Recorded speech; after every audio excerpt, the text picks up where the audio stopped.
bro. You can influence people, you can sway people, and it's so much catchier. Like if you're a personal brand like Johnny Walker, bro, if you had something like that going, that's millions. Yes. And millions and millions instead of them doing ads, bro. Master biohacker, someone who optimizes health, exercise, and nutrition. Today we got the boy Nate Belmar.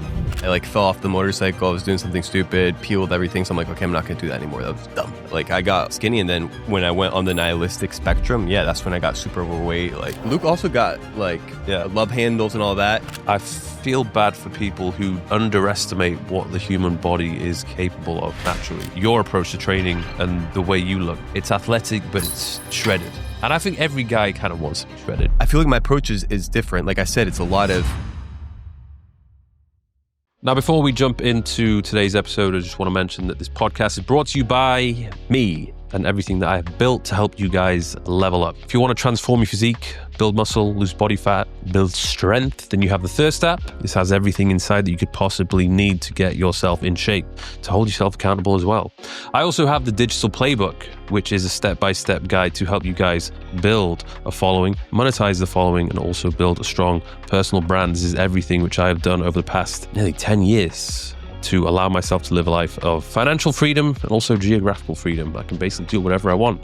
Life is good. And I also have my newsletter, which has been revamped, where I'll share exclusive podcast insights, my raw thoughts on business, fitness, and much, much more. So if you're interested about any of those, check out the description. You'll find the links to all of them. Now let's get cracking with the episode. What's up, guys, and welcome back to First Things First. We have a special guest today, Nate Belmar, in the building. How you doing? Thanks for having me, bro. Hey, I'm glad we finally get to meet. Yeah. It's been long in the works, I think. Just right off the bat, looking jacked. I'm not going to ask you how much do you bench, bro? How much do you lift, bro? Because clearly to get a physique like that, you have to put on the work and the sweat equity. That being said, do you feel like you break necks or no? I think I do. I think you do as well. It depends where I am. I notice in certain places, people really stare and look. Mm-hmm. Whereas in other places, they don't really care. I think it just depends on... I remember when I was in Japan. For some reason in Japan, I feel like people weren't really looking. But of course, if I'm walking down the beach, topless... Yeah. You know, people are going to be like, who's that guy? Quick, like for you, but because here's where I'm going at it, right? I don't think that was your why or your foundation as to why you got the physique. No. No, if anything, I to begin with, I didn't like the attention. Yeah. Because I would go places and I actually wanted to keep my clothes on because I didn't want people to look at me. I felt uneasy when lots of people were looking at me. It's kind of like the two sides of the spectrum. Like completely fat, people look at you, diminish you, make fun of you. But if you're in between, the average, kind of like you can do whatever you want. And then if you're too like, bro, you're gonna get hate, lash, or inspiration or whatever. But I feel like attention is still attention. Yeah. But I'm sure you didn't. What do you have an idea like what your why was or no? I always ask myself this. Yeah. I feel like it probably was a combination of different things. I think the main one was the fact that I didn't feel like I could defend myself. I didn't feel like I was a strong individual. And this goes back to when I was on a bus. This was back in Leeds. I ended up getting mugged by these two guys. So I robbed. They took, classic, always two people, three two people. Guys. Yeah. I felt completely helpless, couldn't defend myself. And they took my money, the cash which I had on me. And I mean, we didn't really have phones back then. And after that, I was like, man, I just need to at least look as though I'm going to be a difficult person to deal with if I'm ever going to be a target. And then I think as soon as I started hitting the gym and just seeing very quick results, you know, when you experience the pump for the first time, I was like, hey, like, I like this. And I also think it was just, I'd spent like 10 years playing team sports, playing rugby. Oh. So this was the first thing which I did where I felt as though I was in complete control.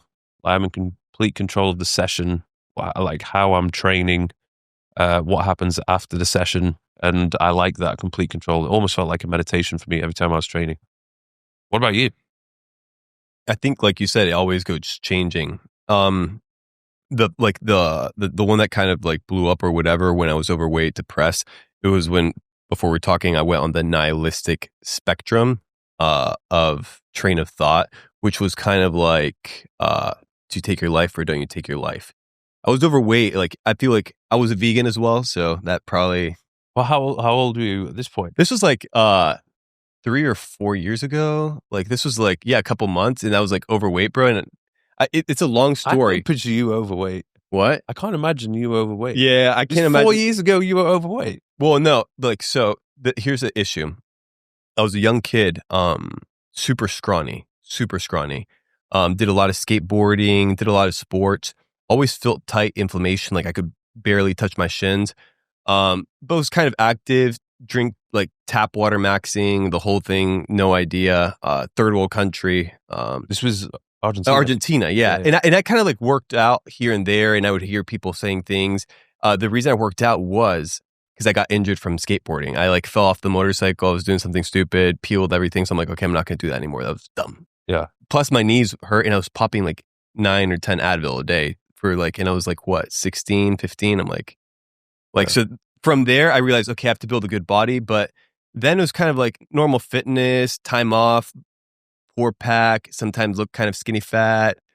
But, dude, no, I was definitely overweight. Like, I think Luke went beyond like compassion or pity. It was kind of like, bro, this is bad, bro. And Luke was also fat. Like, Luke also got like love handles and all that. I think it's the diet, bro. The diets, the drinking, the compounding of also being subjected to entropy, which is like, as humans, we supposedly go degrading, but you can kind of potentiate that with lifestyle, bro. Like your exposure. And I feel like being in the States the first few years, you're young, so it kind of didn't play a big role. But as time progressed, bro, like I got overweight, skinny, and then when I went on the nihilistic spectrum, that's when I got super overweight. Like it was really bad. It was kind of like you do it or you don't do it. But if you don't do it, you kind of have to make a good comeback. Yeah. What's it like growing up in Argentina? It's crazy, bro. It's totally different than the States. Like I have one experience of going there. This was when I was playing rugby for my school. We went on a rugby tour there. Oh. So we did this exchange thing where we would stay with some of the families on the opposing team. So interesting. There was one family which I stayed with who they were like a relatively poorer family. So it was kind of like, there was literally like 2 rooms in the house. So that was a pretty weird experience. But then when I stayed with another family, it was the complete opposite end of the spectrum because they were a very wealthy family. But what I remember is the meat was very good. Yeah. Extremely good meat. And good quality. I don't know. I was 16. You know, when you're 16, you just don't appreciate it. Jinx. All I remember then was that the alcohol was very cheap. Because everything was super cheap, bro. Yeah. Like you went with the dollars, bro. Yeah. Talk about monopoly money, bro. The peso. What the fuck, bro? That shit's crazy. I remember when I, just like growing up, how it was like $1 to a peso. Mm-hmm. And I remember for me, it wasn't so much $1 to a peso. It was like with 1 peso, I can buy X amount of candy. And as inflation, I'm like, I'm buying less candy. I'm like, and by the time I left, bro, the switch to the States was definitely a good play, bro. Did you go with Luke? No, bro. Luke was in the States before me, like a year, 2 years. I went to South Korea. Then I went back to Argentina, stayed there a year, worked at a gas station to earn enough money to buy a plane ticket to go to the States. And then, bro, crazy story. Did he persuade you to go? No. It was kind of like America definitely had more opportunities than Argentina. Yeah. So having like the American nationality, it was a no-brainer to do it, bro. So what was life like when you first moved to America then? Bro, it was so crazy. I was overwhelmed, bro, because like everything's like you have to get your driver's license, you have to like find a place to live, you have to find a community. Luckily, I had a friend of my dad who gave me like a part-time job at a warehouse for like the summer. Mm-hmm. So I had some income coming in, and then I kind of had to figure it out. So I kind of went to like, just jobs where I could do. I realized I'm like, bro, I don't want to be in a cubicle, right? Yeah. At all. I'm like, okay, I'm going to walk. I'm going to do something. Okay, server. I went from busboy. I'm like, no, busboy sucks, bro. I can't make any money doing this. It's like, I got to be a server. Yeah. I'm like, okay, server's the next step. And then just finding, like going from one bad restaurant to another bad restaurant to another and learning when to quit and better opportunity. And then just, dude, a lot of stuff, bro. Like all kinds of jobs. You tried everything. Not everything, but a lot of things, bro. Yeah, just trying to hustle, and then came across like ecom in 2017. That was interesting. Crypto 2017.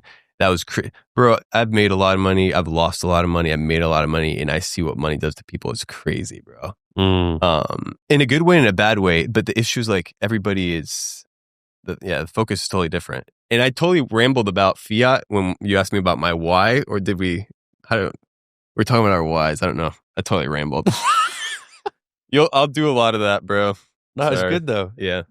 Yeah. Going back to that, the why, I think it's, for me, I feel as though it's, now I have this standard for myself and I know what I am capable of, what my potential is. Yeah. And I feel like whenever I don't live up to it, it's just like, I'm just disappointing in myself.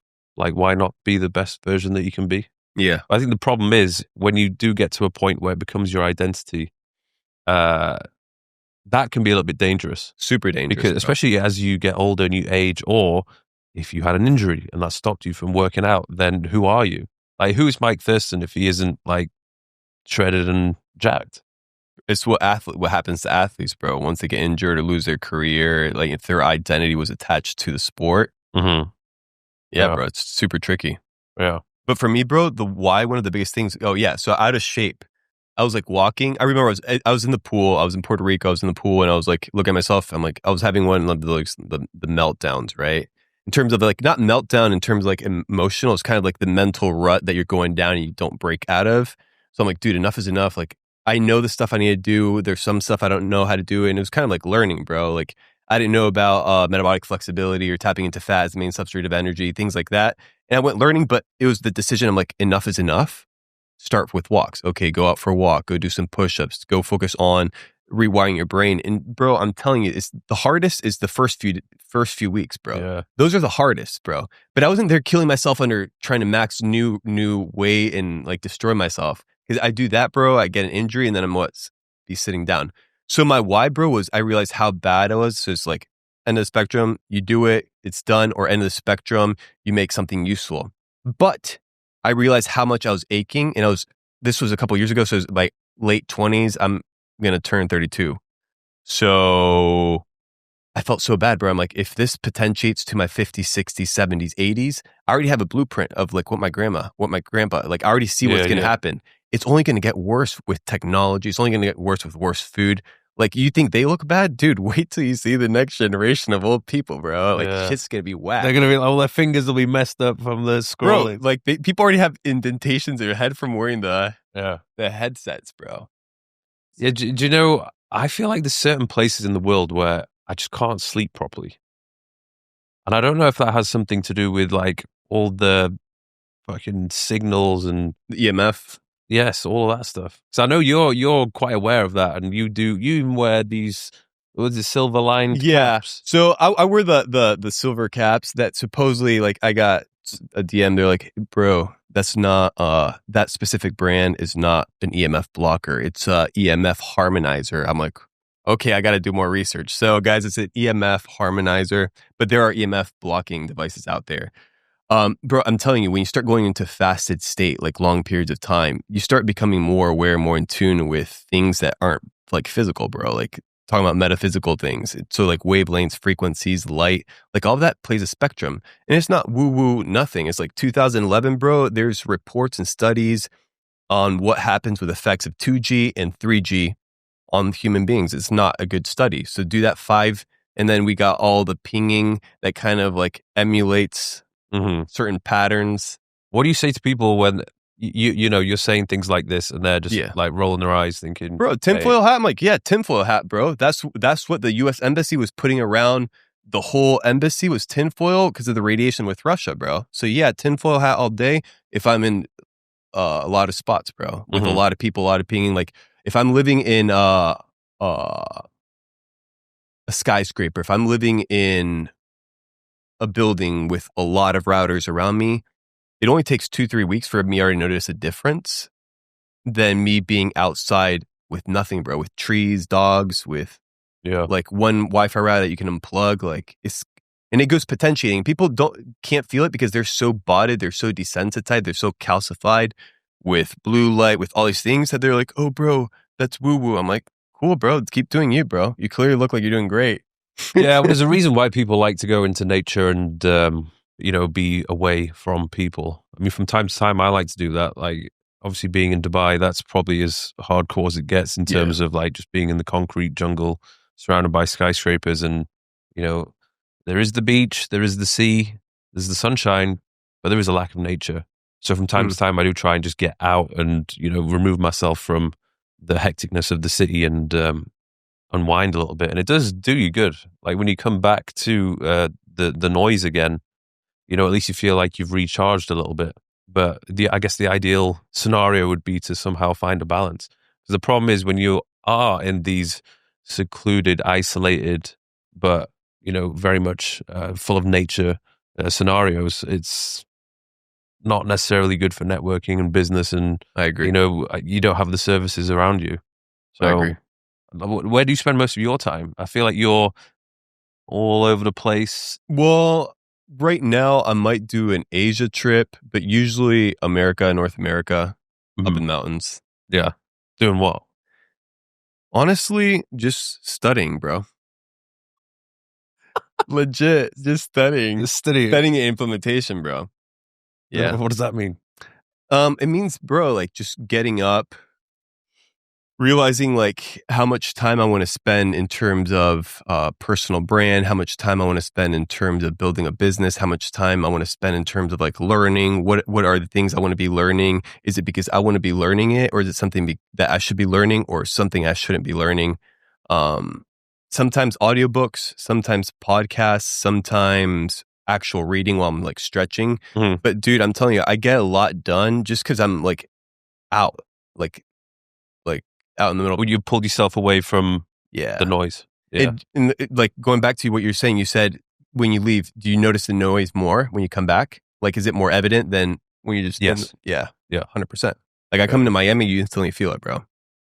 It's just distractions everywhere. That's the problem. I especially recently, a couple of people who I've spoken to on the podcast, a lot of people who are very successful and the ones that have this ability to write, but they create like just amazing things which have come from their mind, but it's only come from their mind because they have this ability to meditate and just shut the noise off and just focus on their thoughts or just, reading and learning. And it's something which I want to implement a little bit more because this is the thing as well, as you start to put yourself out there more on social media, more people come to you, they want to collaborate, they want to do something, they'll message you. More DMs. Like, I get like, there's some people who say to me, oh, Mike, you don't really post as much as you used to on Instagram, like on my stories and whatever. I'm like, yeah, because I get anxiety because the more I post, the more messages I get, the more replies I get. And I'm like, it's not normal for a human being to get that much people. attention. Yeah. Which goes back to what we were saying. So what I was telling them offset was, imagine, right? So you grow up in a village, you grow up, become a leader, become somebody of wisdom, somebody that contributes to that group of people.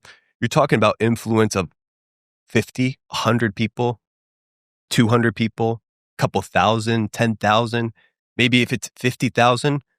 But the fact that you amass like millions of followers, like people don't understand, like it's kind of like it is your tribe. It's digital.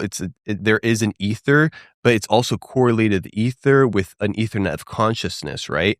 So attention, right? Millions of views. That can be good attention, bad attention. People are completely botted. They're doom scrolling. But yeah, when you master that, you kind of have to like channel it and learn how to take time off, bro. Which for me personally, what I was doing when I'm like, I need to get out of the rut was wake up in the morning, bro, like no cell phone for 2-3 hours. Like that. And then before going to sleep, no 2-3 hours, bro. Like it was like fully locked in. And I realized I didn't have my phone on me and I would just do this, bro. Yeah. Like, where is it? Yeah.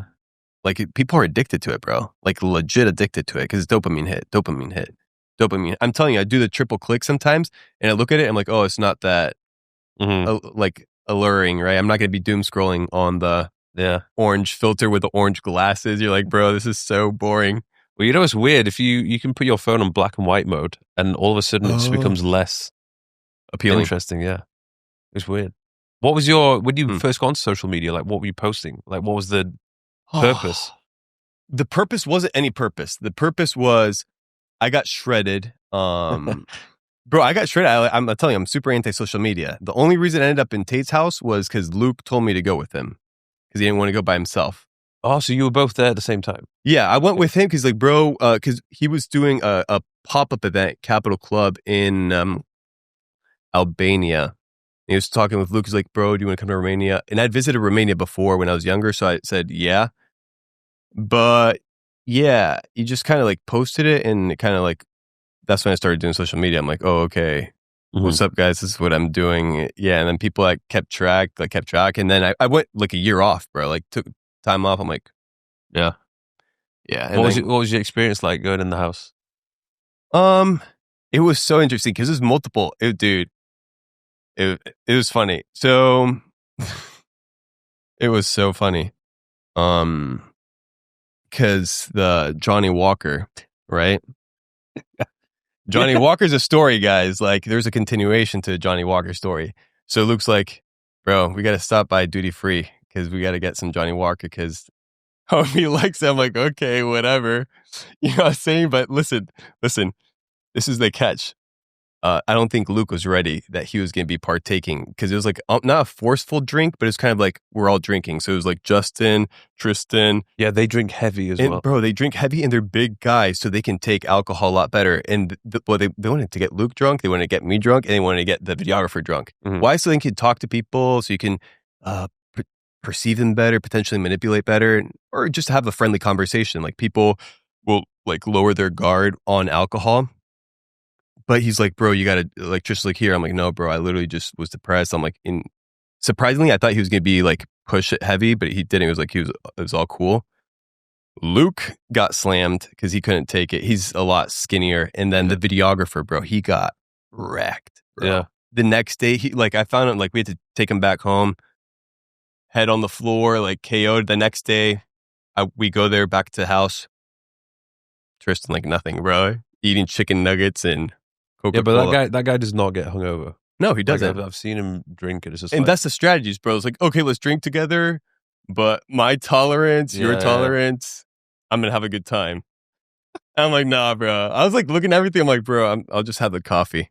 Well, that's you stay strong. That's impressive because I know, like, especially in a situation like that, if you're the type of person that you've told yourself, I don't drink, peer pressure is a hell of a thing. And, it is. I mean, even I very rarely drink now. I would save it for a special occasion, but if anything, it just hits me harder than ever before. I don't mind the feeling of drunk. It's like, actually, like I'll probably have a bit more loose and more fun. It's just the aftermath. The following few days, like, it's not worth it. Everything sucks after. Like, my mood, compounding of it, bro. The workout, like my willpower, discipline. Like, I don't even want to talk to people when I'm really hungover. So, like, for me, it's not worth it. Did you ever think? I guess nobody really expected how much of a meme that Johnny Walker thing would become. Bro, it's hilarious. It's because that video's been out for like 2 years or something, maybe even more. And then all of a sudden, somebody somewhere takes that clip, and for whatever reason, it starts to build up some traction and momentum, and then like it's fucking everywhere. Interesting, because you described something I was talking today about, which is the time lag. There's time lag. So people look at everything like a time frame, 1 year, 2 years, 3 years. No, dude, like once you go on the internet, because that video is old, bro. Like whatever. It kind of like there was a time lag, and then it was like the repurposing of it, the editing of it, the memifying of it. That's like, dude, there's meme warfare, bro. You can influence people, you can sway people, and it's so much sketchier. Like think about like if you're a personal brand like Johnny Walker, bro, if you had something like that going, that's millions and millions and millions instead of them doing ads, bro. Like talk about using... It's like the what color's your Bugatti? Like it gets like 100%. It's so crazy. But do you see the time lag, like 2-3 years, then you had some kids repurposing it and then it like blows up. Like that's crazy. How does he take that? Does he just laugh it off? I don't know. I posted because I was in the airport. I saw Duty Free, and I had to put I study, bro, because it's too funny. And he just replied, he's like, funny. I don't know. He just said funny. I was like, okay. It gets me, bro. Yeah, with that, you've got to take it like a champ and just laugh, bro. Like at the end of the day, bro, it's like literally it's a meme, bro. Like if you're gonna be in the internet, it's only a period of time before some meme's gonna occur, bro. Yeah. It's always something, bro. Because think about it. All it takes is 1,000, a couple hundred creative people. They're like, oh, we can grab this and make it a meme, bro. Yeah. It's viral. Now, the difference, Hak Toi girl, right? That was a video posted, meme blew up right on the spot. Luke's time lag. Yeah. So we're talking about like there's infinite possibilities here. And I know guys, bro, that like, back in the day, that's what they're doing, bro. They're getting paid like $5K, $10K just to do memes. So something catches.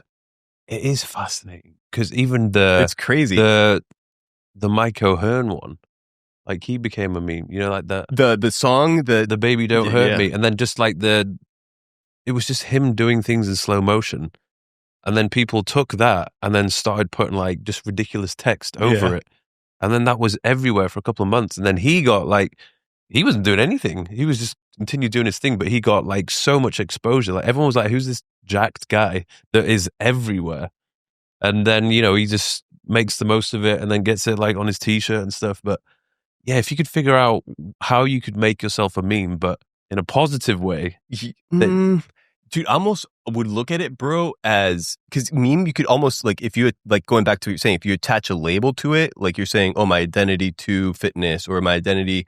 No, if you attach your label to a meme, you're just like a meme, bro. But it's kind of like the meme is almost, I would break it down as to what are the components that made it viral. So then you can apply that for advertising, free advertising on platforms, bro. Yeah. It's like that, your pastor, the black dude who says, why are you gay? Why are you gay? And that is viral. And then he's built like a following and a brand just off that. And again, that video is probably really, really old. Super old. I've seen like some of my friends have just been like bumping into him, making videos with him.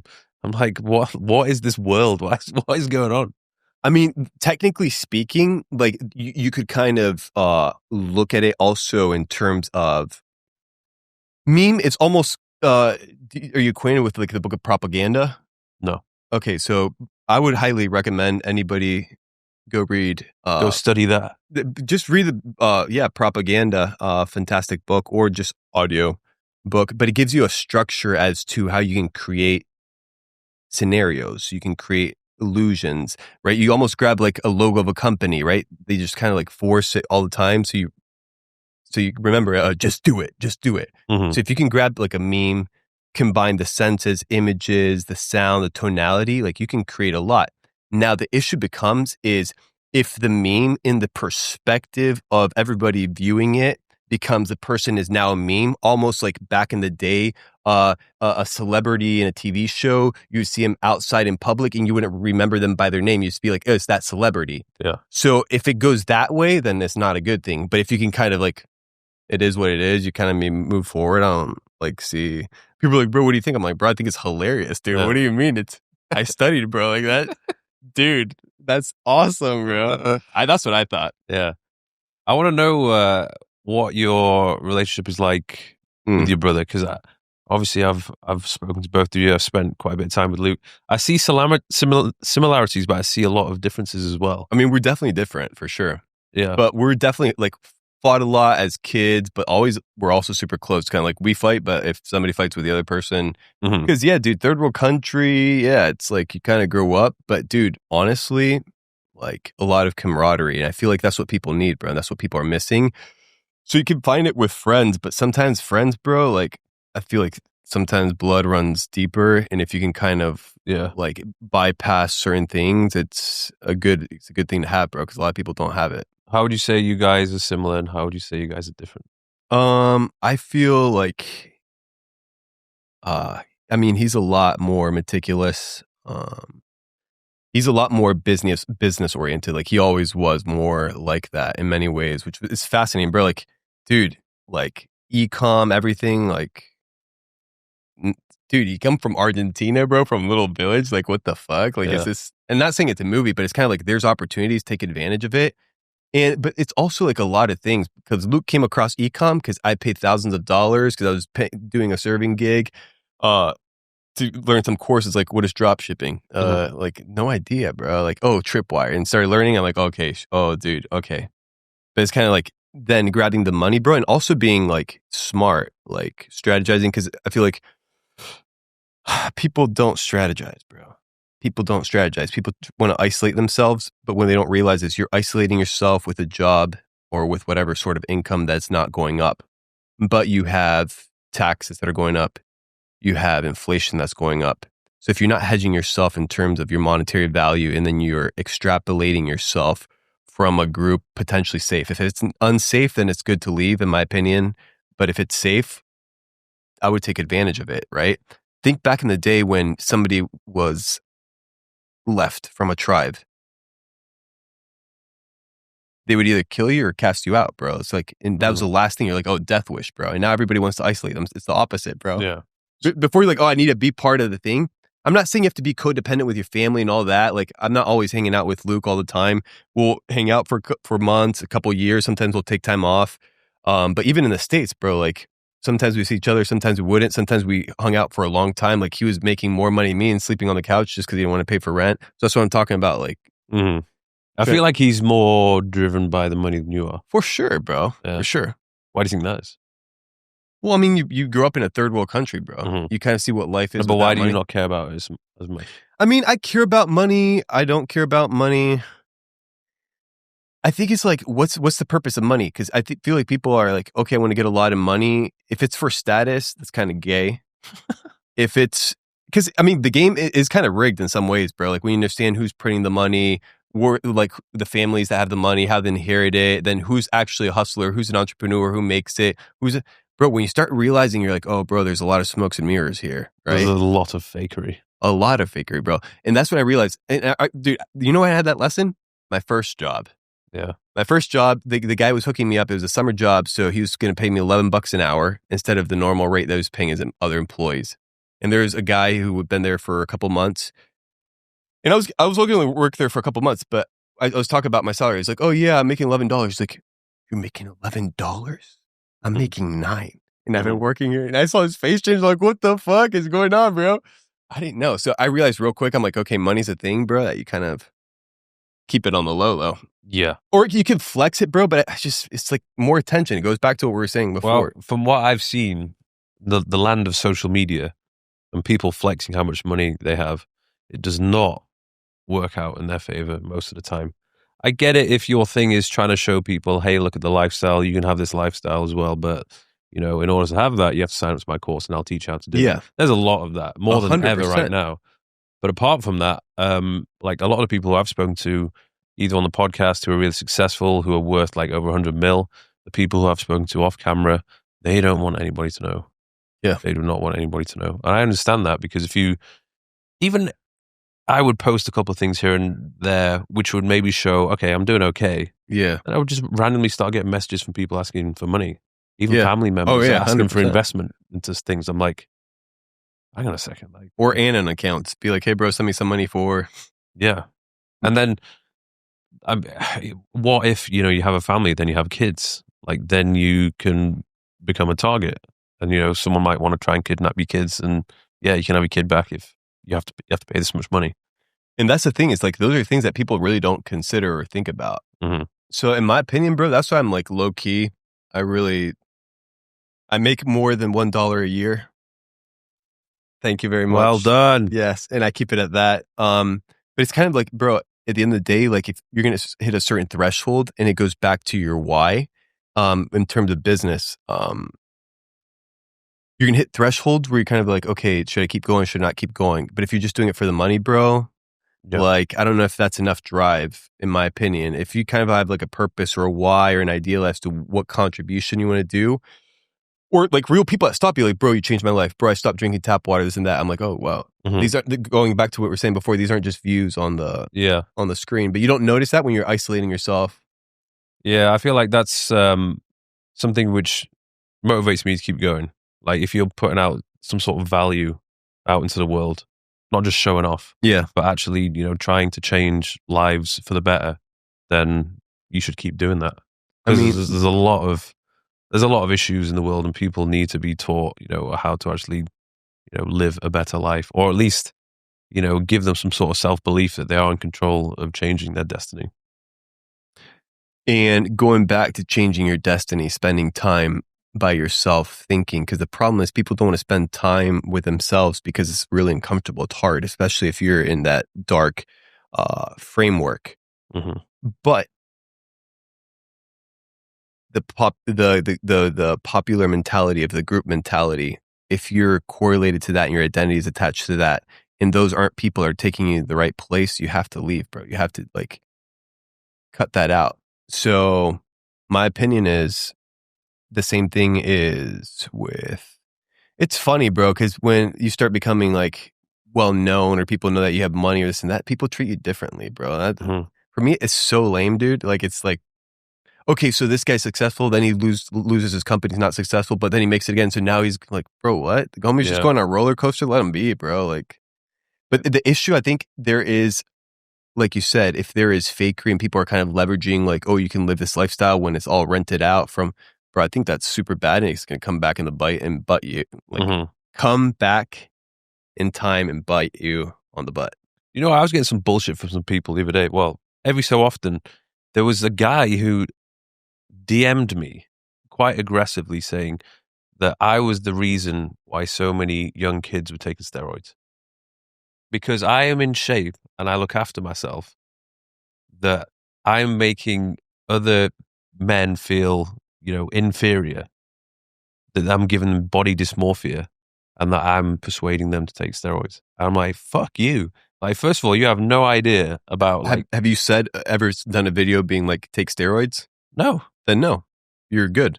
Like, I've actually said numerous times that I've never taken anything. But of course, loads of people, like... So is there a debate online whether you're like natty or not? This has been going on for like probably 15 years. Okay, my opinion, bro, I think I give people the benefit of the doubt. Like, you're not, I'm not going to mention a name, but somebody who eats like raw testicles and is like exploding. I don't have that look. So if you had that look, I would question it. But I think, how long you been training? 17, 18 yeah, dude, years. 100%. I don't think people like the silver era, bro. If you look back at the silver era, people training, bro, like you almost have that body composition. But if you start adding like supplementation, eating, and a lot of new protocols, bro, like I'm telling you, being on red light therapy, being in the sun, like that's what makes the physique I have, bro. Like, and that's what I'm trying to tell. Like, people, you can make your physique different. But it goes back. So my opinion, guys, if he says he's natty, I'll give you the benefit of the doubt. I think you could be if you maintain it over like 8 years, 9 years to reach that body composition. If you told me like 2-3 years, 4 years, I'm like, okay, you're not. Yeah, like the accusations used to annoy me, and then I'm like, do you know what? Like, you can believe. When did the accusations start? I think when I got onto, it must have been when I got onto YouTube for sure. And it was more so, I mean, a lot of times when I was putting up content, this was like mid-gym session, post-gym session, like the body's looking freaky, it's pumped. And of course, I'll upload photos or videos where I look good. You know, when I'm not looking as good, I would just not put it up. And it used to annoy me, but then I thought, do you know what? Like, I can't blame them, of course. With the amount of people that are taking stuff, then why would they? It's just safe for them to assume, oh, he probably is as well.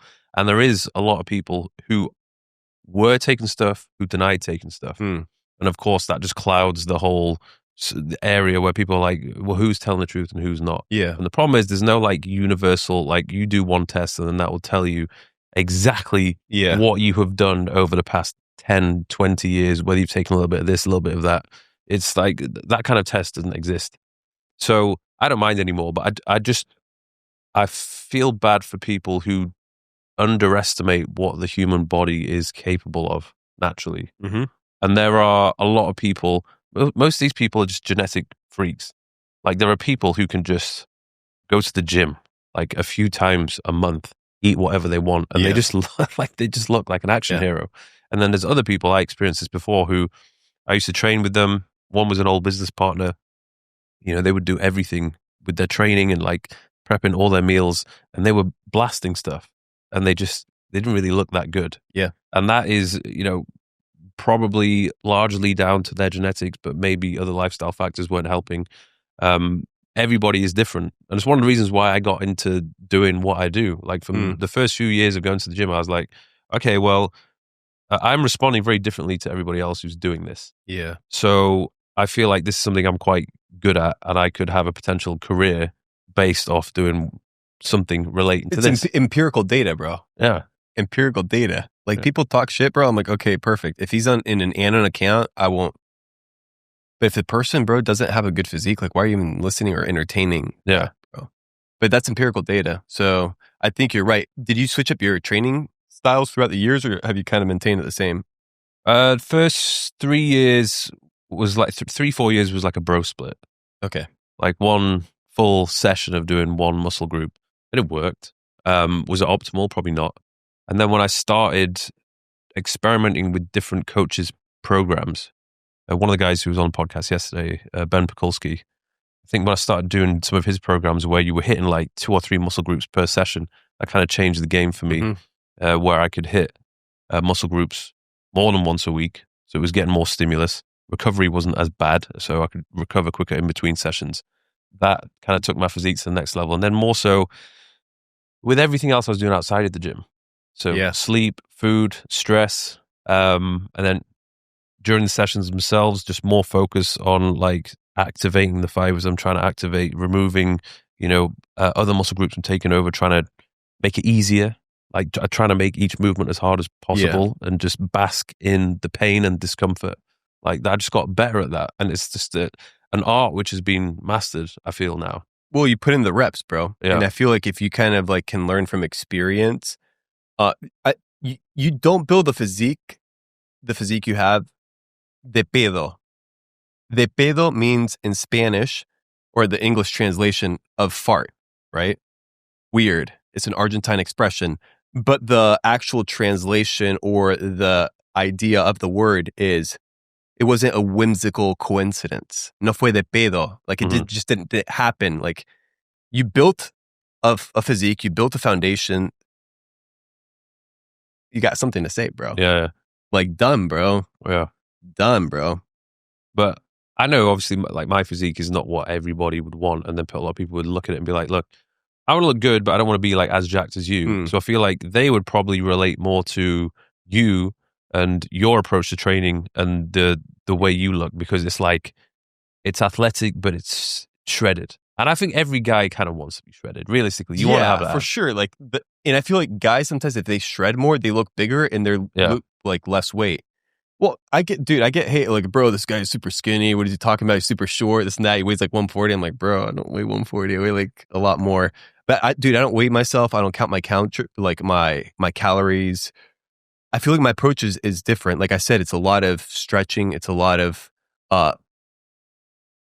hitting different body parts, bro. Like back, chest, shoulders, abs. Take a second. Stretching. But for me, what was biggest game changer was training in a fasted state. But my training wasn't crazy training. Like I was doing body weight. I had 2 dumbbells, like 15 pounds, and then bands. So it's kind of like 40 minutes, 50 minutes, I would be training at night because I feel like I have more strength between like 5 and like 8, 10 p.m. And also I'll sometimes with the moon, bro, like the moon, like the cycles of the moon, like I'll go off not train. I know it sounds weird, bro. That's mad. But it's not weird if you're like a night owl, bro. If you're night owl, bro, like legit. You go out in the sun, you just stare at the moon, it's like full moon, bro. And I feel more energized. And then throughout this, I'm like rambling here. But this is good. I like this. Yeah. Like, okay. So, I've never heard of this stuff. Okay, so the protocol is simple and it's a lot easier. People don't realize, like, right now I'm more in a skinnier frame. I put some size on, but the last 2 weeks, bro, I didn't train at all. I trained the last 2 days full body training, but I also fasted a lot. I wasn't eating a lot. I was walking more. I was doing like the power plate. So I was doing that, vibration therapy, lymphatic drainage, stretching, and my body was tired. So I'm like, I'm going to give it a break. And then carb cycle, heavy. First day, second day, not so much. Third day, more proteins and fats. Yesterday, I fasted. Then I snacked a couple beef jerkies. And then I went on a walk. Also walked to the airport, like 50 minutes with a heavy backpack. Because I was like, okay, I'm going to be here for 50 minutes. Go for a walk. Like, people don't understand, bro. You fast so you don't have to eat. So then you don't have to work out to burn the calories that you ate. Like, you're saving yourself so much time, dude. Like, but the idea here is like taking time off. Because, for example, you could go fasting, but if you want to have a certain body composition in terms of muscle, you're going to have that calorie intake. Like, that's the truth. But in my opinion, based on empirical data, you can take time off if you're metabolically flexible and you can learn how to fast and look great 2, 3 weeks, 4 weeks without working out. Or gym bros, some of them, bro, they go 3 days without working out and they look like a potato. Yeah. They haven't trained. The problem most people make is they will not work out, but then they will eat garbage and they will overeat. And then it's like back-to-back days of being in a calorie surplus. And then, of course, you'll start to pack on the pounds and look like a potato. Yeah. So I think that's one thing which people always ask me, like, well, how do you maintain the leanness all year round? And I'm very intuitive, and I see myself every day. I can see these changes, which probably most people wouldn't see. And if it is going to be a day where I've not walked, I've not moved around, or I've had to miss the gym for whatever reason, even on this trip, like it's been busy doing the things which I need to do. And usually the priority is always the gym, but now that, the gym is not the priority. So there's a few days where I had to miss it. So in that case, okay, well, there's a lot of calories which have not been burnt today. So I'm going to have to pull back the amount of calories which I consume. And I don't know, I feel like that's fairly straightforward. Yeah. But a lot of people don't quite grasp that. Or maybe they just don't really have an understanding of just the sheer amount of calories which are in the food which they consume. Yeah. Like if you actually look at the numbers of most of the foods that you consume at a restaurant, like there's not many dishes which are under 1,000 calories. Yeah. And if you're having like 3 of them a day, 4 of them a day, that's a lot of unnecessary energy. I think you don't people need. overeat, bro. Yeah. I think a lot of people overeat, and it's the compounding of overeating bad foods over a long period of time that plays as one of the roles in today's epidemic, which is being fat. Wally. All right, guys, quick pause here. I've got a question for you. How is your summer physique coming along? We're only a couple of months away before you will be gracing the beach, the pool. Are you in shape? Are you not in shape? Is there work to do? Most likely. If so, I have the tool for you, which is going to help you out massively. It's the Thirst app. This is something which I personally use myself when it comes to my training and my nutrition. I have all the programs in there which I use on a regular basis, and for those who are just looking to lose a bit of body fat. The same thing goes for women as well. A lot of people don't realize that I used to coach for a large chunk of my life, so all of my coaching experience has been put inside of this app. I want you to learn as much as possible about how to get yourself in shape. There's exclusive videos in there telling you how to do it, how to execute exercises properly, the foods which I eat, and a newly added nutrition section where you can track your meals and your daily macros. It is pretty much this pocket-sized version of myself, which you can carry around with you all day, every day. So if there's something which might interest you, which it definitely will do, I highly suggest you check out links in the description, head over to the Thirst app, get it downloaded. You will not regret it. Now let's crack on with the episode. How do you, because I've not really spent that much time in America. Yeah. How do you go about sourcing food when you're on the move in a country that isn't really that well known for being the healthiest country? I mean, that's where I think fasting kind of plays in, and then taking snacks. Like I told you yesterday, I purposely got beef jerky because I know I'm going to take time off. I'm not going to eat anything at the airport. I'm going to be flying. I'm going to be in a fasted state. When I get down, I'm going to eat food, and then I'll have cacao bars. Sometimes I'll do like blanched almonds and things like that. But I've been staying off nuts for a while. I kind of like cycling, honestly, everything. Like jerky is the undisputed GOAT of high protein snacks. Yeah. I don't know why in Dubai there isn't as much of it available. Here the jerky is quite available in a lot of stores, but it's they pack it full of sugar. So you have to get the right jerky. I look at a pack of jerky and it'll say like, oh yeah, 20 grams of protein. And it's just like full of sugar. Yeah. Like, this is more absolutely sugar than not necessary. But if you get like a decent pack of jerky, we're talking like I don't know, you could easily just get 60 grams of protein in if you really wanted to. And that stuff you don't need to keep in the fridge. You can just take it everywhere you go. And it's not even that heavy. Yeah. That and cacao bars, bro. Yeah. But when I'm like up there in the mountains training, no, I'm not training all the time, guys. Mostly studying. Just studying, bro. I'm just studying hard, bro. I'm studying. So truth is, if you study but you don't apply, then it's just a waste of time as well. Yeah. Like, that's the truth. And I've realized that with the whole, like, I know I'm going on a tangent, but like the biohacking thing, it's almost like there's overhacking and people don't even live life, bro. It's like obsessed with numbers, Oura-ring, my stats, this and that. So to an extent, I feel like, yeah. It's funny with everyone's really into listening to podcasts now. Yeah, they still, they're taking in all this information, but they're doing nothing about it.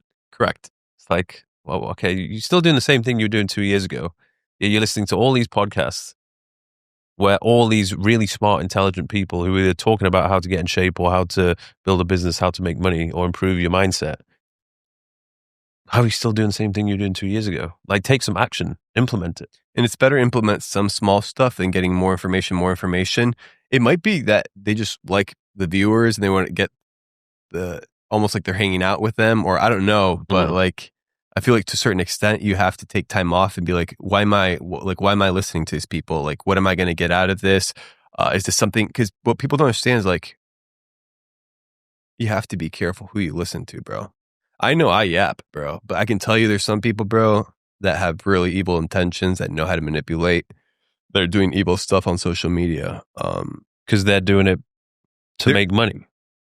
Bro, some people already have the money, bro. It goes beyond it, bro. Like, this is another game, bro. This is another game. And the internet, we're looking at like a second phase. Like, this is going to keep evolving.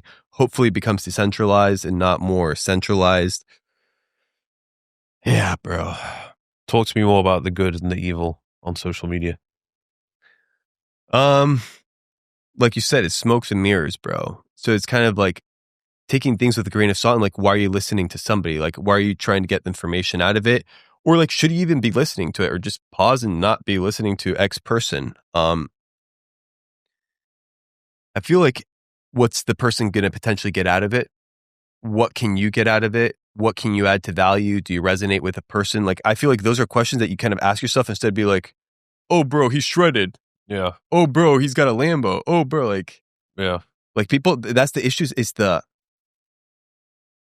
well, the problem is as well, like, when you're younger, you don't really have a filter. You just absorb everything. You're like a sponge. So the good and the bad. You grew up on phones and stuff, or no? When you were a kid? No. Same, bro. Yeah, I'll be 35 this year. Yeah, when I was growing up, I had my first phone was a Sony Ericsson T68i. I think it didn't have a camera or anything. I think it may have had a color screen. So that was the first phone. Yeah, so throughout my teenage years, the only form of communication was text message and MSN Messenger. Yeah. So you'd go back home and log into MSN and be like, well, you nudging a couple of girls and, having the same conversation every day. Like, hey, how you doing? What are you up to? And then after that, I think the Blackberries came about, and then, you'd share your BBM pin. That was when I was like 20 or 21. And then, as soon as social media apps came onto the phone, the game has changed. So it was nice. It was a better time. A real childhood, bro. Yeah. I think childhoods are rough, and there's good childhoods, there's bad childhoods. But I had technology, but it was like a GameCube, then a PlayStation, then a flip phone, but maybe Facebook scrolling here. But it wasn't like, like, that wasn't it, bro. So imagine being a kid, you're 2-3 years old, you're eating sugar, you're doing sugary drinks. God knows where you're sleeping in terms of getting hit with a 5G, bro. Drum roll. Yeah. It's not only that, it's the screen, bro, and what blue light does to you and how it goes compounding over time. And it's like, we grew up, bro, I'm so glad I have all the technology. Like I'm doing it now as an adult with it, but imagine being a kid, bro. And I feel like that stems back to what you're saying of the guy sending you a text like, oh, kids think you're doing stupid because you said expectation. I'm like, bro, be inspired of a possibility of doing things, but you growing up didn't really have a standard besides some wallpapers of like Arnold or this and that. So I feel like, guys, you have to also like realize if you're a kid, you can't be comparing yourselves with late 20s, 30. You're talking about men, bro. Like, but there's potential there. But that's kind of like my approach as well with the steroid thing, bro. I'm like, bro, I'm natty, pretty shredded. Check it out. Like 100%, dude. Yeah. And the approach is giving the kids a possibility, because the whole steroid thing, bro, is going to be an epidemic. It's like everybody's trying to get jacked. Look, and that's what you're saying. The irony is the leverage is so bad, because there's so many people are doing steroids that don't look good, that then they get all the side effects. If you at least look aesthetic, bro, for 20, 30 years old, and then you don't mind aging more and all the effects that it has, then do it. Or if you're not going to compete professionally, bro. Yeah. But kids have to be weary. Like the comparison thing, I didn't have that growing up, bro. I have to look up and be like, oh, I have to be like this, or I have to be like that. And then, oh, my low self-esteem and this and that. Bro, that opened literally Pandora's box, bro. Yeah, actually, I'm trying to imagine what my life would have been like being a teenager and just being exposed to everything that's on there now, or even trying to like compete with everyone to try and find a girlfriend.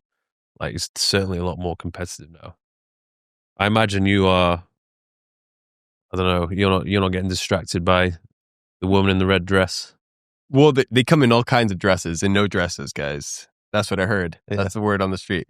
No, legit. I'm single, not ready to mingle. I think it's overhyped as well, bro. Like, and I feel like people don't want to be by themselves, so it's kind of like the girlfriend. Now, I feel like if you find the right person at the right time, that's great. But a lot of guys run into distractions, bro. They can't be by themselves. I know guys that have to date somebody because they can't be by themselves. Like, yeah. I saw that, bro. I'm like, I don't want anything to do with this. And I had the click. When I was young, I was in South Korea, 18. I saw people like getting married, dating, late 20s, early 30s. I'm like, bingo. Like, that's what I want, bro. Because you only have so much time on earth. It's short. So, like, make the most of your, like, being single, bro. And then everybody is like, the irony, bro, is it's, everybody's getting flashier, more aesthetic, and then we have less and less population. Yeah. The ironies, right? Like everybody's doing it to get laid, and then there's like less people. It is weird. Damn. Yeah. What would it take for you to change that and to no longer be single? I think when it hits you, bro. That's what I'm kind of doing. Like I'm really not, like, I'm not looking, bro. Like I'm just like focused. I'm doing my thing. I'm trying to craft my whys, keep that evolving and just growing. But it's definitely overhyped. My opinion is a lot of good men, bro, have gone down because of bad women. Yep. And a lot of women have also been damaged by bad men, bro. Like physically, verbally. So it goes both ways, bro. So imagine, like, why would you want that? Like, you have to be. I see it, bro. I just saw it with my friends, bro. They're getting distracted. So I'm like, bro, I'm good, bro. Like, what? Yeah. They coming to me with all the drama. I'm like, bro, I'm watching anime. Let me be, bro. Yeah, because I'm at the moment I'm currently single, and it's so good sometimes. It is. You can literally do whatever you want. There is no, because I notice whenever I get in a relationship or I'm with someone, I really do make an effort to make them happy. I put, like, if we're going away on a trip or we're going somewhere, we're doing something, I put a lot of my effort on trying to give them the best experience they can have. And if they have a little business venture of their own, like, I do quite a lot to try and, support them. Yeah. I don't want to be the type of guy that's like, here, have some money. I like to see them, if they've got a hobby, I want to try and help them monetize that hobby so that they can be like self-sufficient, because, as a woman, if you don't have any income and you're relying upon a guy to basically live or survive, like that's not it.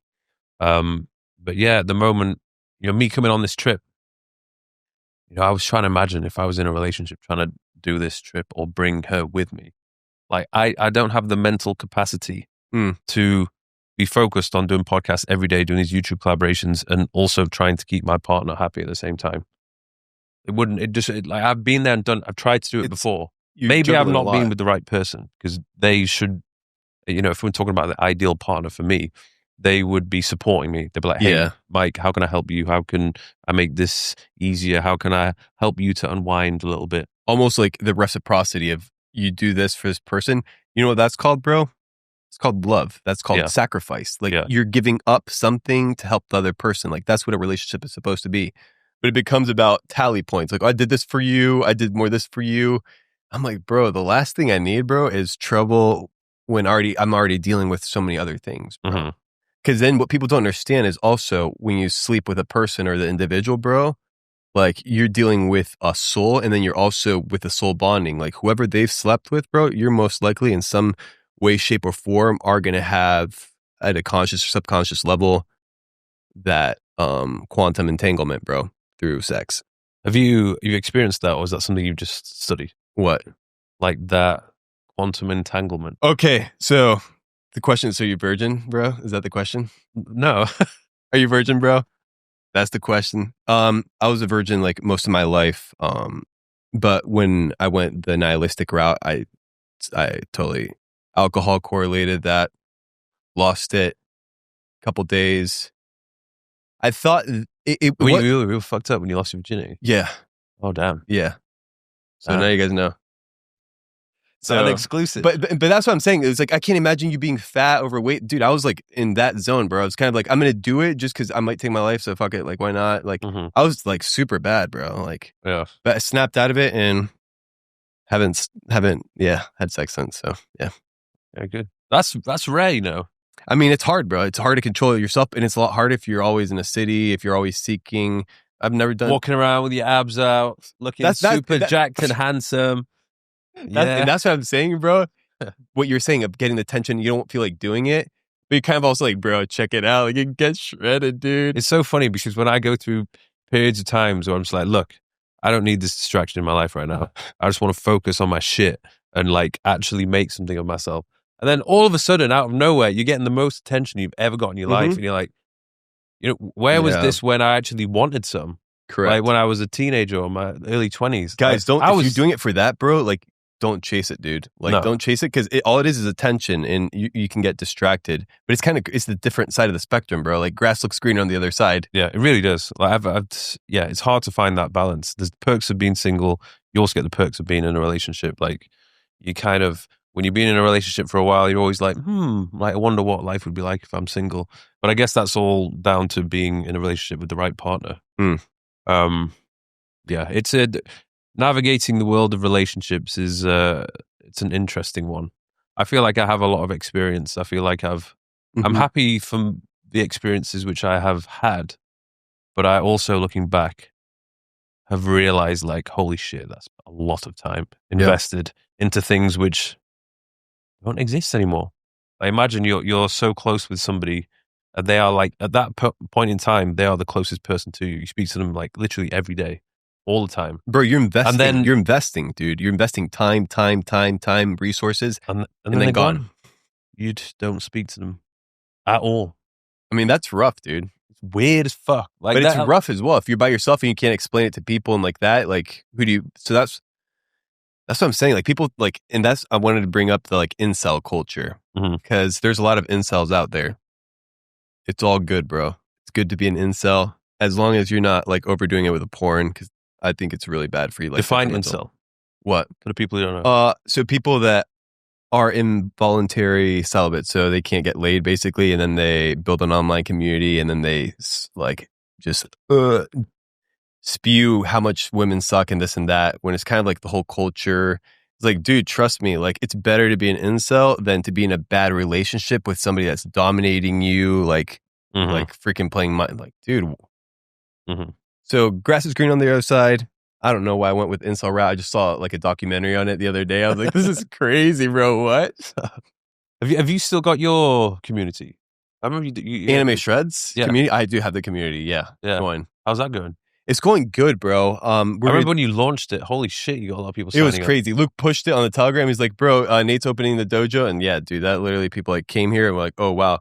And it was like learning and structuring it out, because you kind of had like the courses laid out, everything, but it's kind of like, it's a whole new ecosystem. It took me like 2-3 days to understand how to scroll school. It's completely different, bro, than Facebook, Instagram. I feel like all platforms have their pros and their cons. The good thing about having a community like that, bro, is you kind of get an idea of the content information that you're going to be absorbing. So it's not like a la carte social media or intentional feeding of information. Yeah. Because I can tell you, bro, multiple times I've opened my Instagram and chicks just spread wide open, like soft porn or shit. I'm like, bro, do I follow this chick? I'm like, no. Why is it showing up? Yeah. Now I'm in my 30s, so, but imagine you're a little kid, bro. Yeah. You're 12, 11, you're like, okay, down the loophole. Like that's what I'm saying. So having a place where you can kind of, I know I went out there, but it's the truth. It's like you get, okay, you watch anime, you get anime in your feed, but pay close attention to it, bro. Anime, and then look at all the other images. Okay, you get soccer. Oh, soccer, but look at the other images. And it goes changing. Platforms go changing over time. Mm. So I think school's a good place to have like people there.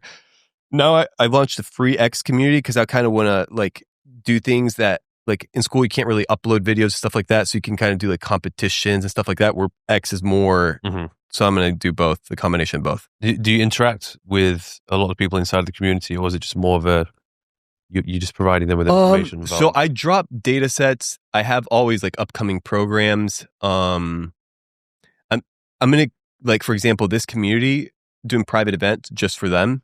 The idea is also interacting with people because there are certain names that you see popping up, not only in school, but you see them also on Instagram. They comment. Oh, they also comment on X. So you kind of start seeing familiar faces. So when they show up to events and stuff like that, you're like, okay, cool. You're developing like kind of a group of people. It's just kind of crazy. Is it like a wide variety of people, or do you tend to see like common patterns of the people who are honestly, it's I think it's a variety of people. Yeah. I really don't look at it that like much. Yeah. I always found it fascinating when some people would come up to me and they'd be like, oh, I've been following your stuff for years. Yeah. They'd be really out of shape. And I'd be like, yeah. Like, why have I not like motivated you a little bit to get into shape? But then have you ever asked somebody that or no? Or you just think it? I don't know, because I don't want to. It's kind of rude. I don't want to offend them. What a douchebag. He's like, yeah. But I was just like, I just thought it was fascinating. Like, if you spend all this time like watching my stuff, but I've not like, I don't know, inspired you or motivated you to go to the gym, it confuses me a little bit. But then I guess it's not, maybe it's not for everybody. But do you also see people that got inspired and transformed their bodies? Oh yeah, yeah. Well, it was interesting because there was a shift. It always used to be the inspiring them to go to the gym, teaching them how to execute exercises properly, and just give them maybe a bit of motivation. Didn't have motivation.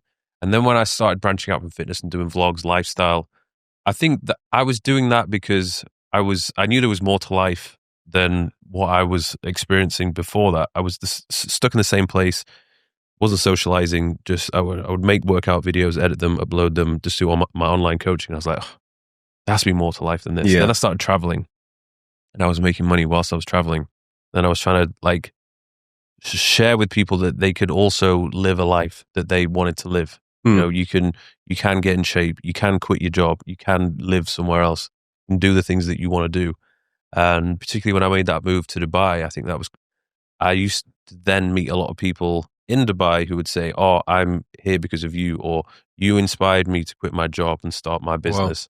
Wow. So I thought that was like even more powerful. That's more life-changing to, give people the confidence to, make that tough decision they were thinking about doing, but they were a little bit afraid of doing it. Yeah. So I think a lot of people who are watching my stuff, they watch it because they're living vicariously through me. Like they're like, oh, I kind of want to do that, but I don't have the confidence to take that leap. So I'll just sit back and I'll just watch somebody else do it. But in reality, they do have the power to do it. It just takes some balls to do it. It is scary. And also being focused, bro. Yeah. Yeah. Being focused. Like this didn't occur overnight, bro. Yeah. You know how long it took to get 100%, bro. People don't want to climb the mountain. No. People don't want to climb the mountain, dude. They see people at the top, they start casting stones because the shadow's hitting hard. But bro, if you're not going to walk, like, bro, don't complain.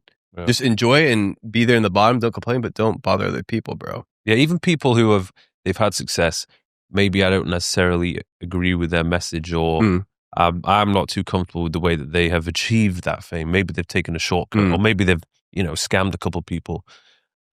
But I respect the grind and the hustle and the fact that they have been willing to put themselves out there and achieve that thing that they've wanted.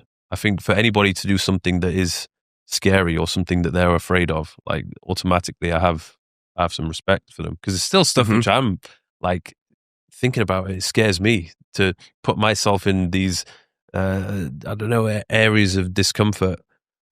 Fuck. Like I mean, yeah. I know that I have to force myself to do it, Yeah. but I have currently created this life for myself, which is a very comfortable life. And I could continue to just, live that and be, quite content, live happily ever after.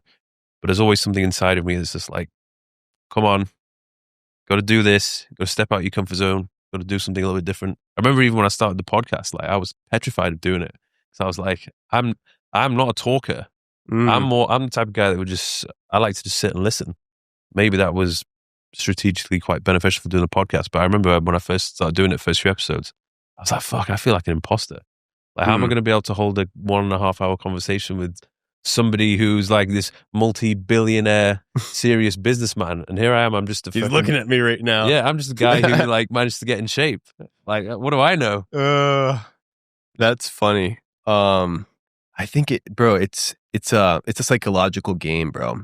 Because it's kind of like where your focus goes. Because for me personally, if I'm focusing on like, how do I look? How do I appear? What should I say? The tonality, this and that. You start getting in your head, bro. You start talking differently. The ideas that come to your mind are different. If you're kind of like, take it with a grain of salt, like, and then try to add value and focus on what you said, listening. Mm-hmm. That's when you have a good conversation, bro. Yeah. That's just my take on it. And that feel like you get rid of the nerves a lot more. And then breathing and then maybe some lavender oil. Oh, yeah. Yeah. Helps me, bro. Theta. Yeah. Is there anything that scares you? I think death concerns and like scares every person. Just most people don't have the time to deal with that thought. So that's one. I have fears. I mean, yeah. I don't like heights. Okay. Yeah. I get a tingling sensation in my balls, bro, when I'm up there. What, when you're up in the mountain?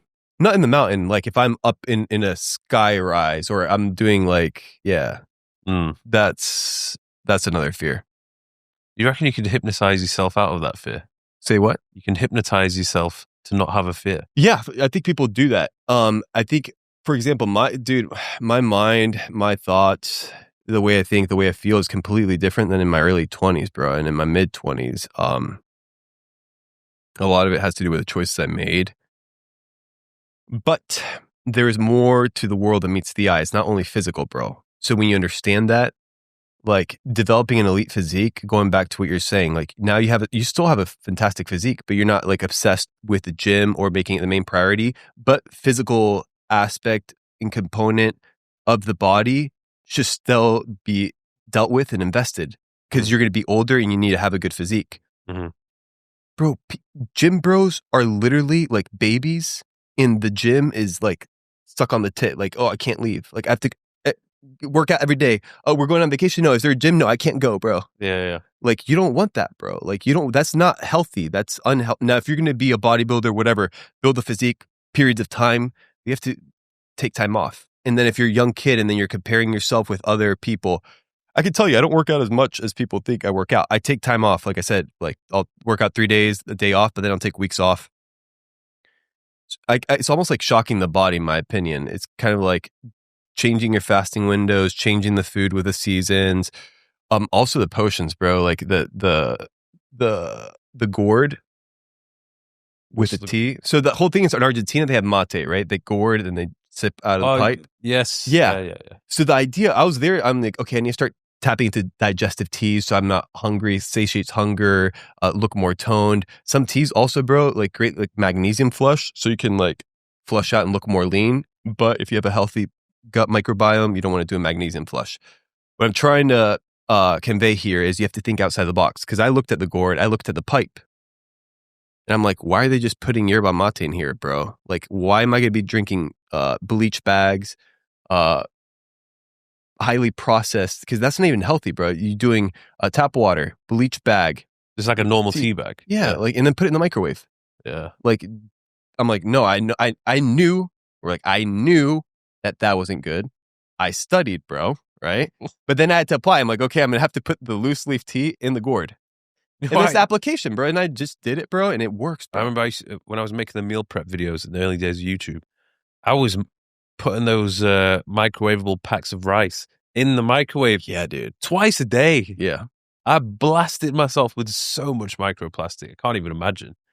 And I remember like putting everything in the oven in aluminium foil, Yeah. I was doing a lot of, I mean, back then, there wasn't that much information also on all this stuff, bro. But when I think back, I was like, oh shit, I'm making improvements. But I tell you that the hardest one is the bottled water and the plastic. Yeah.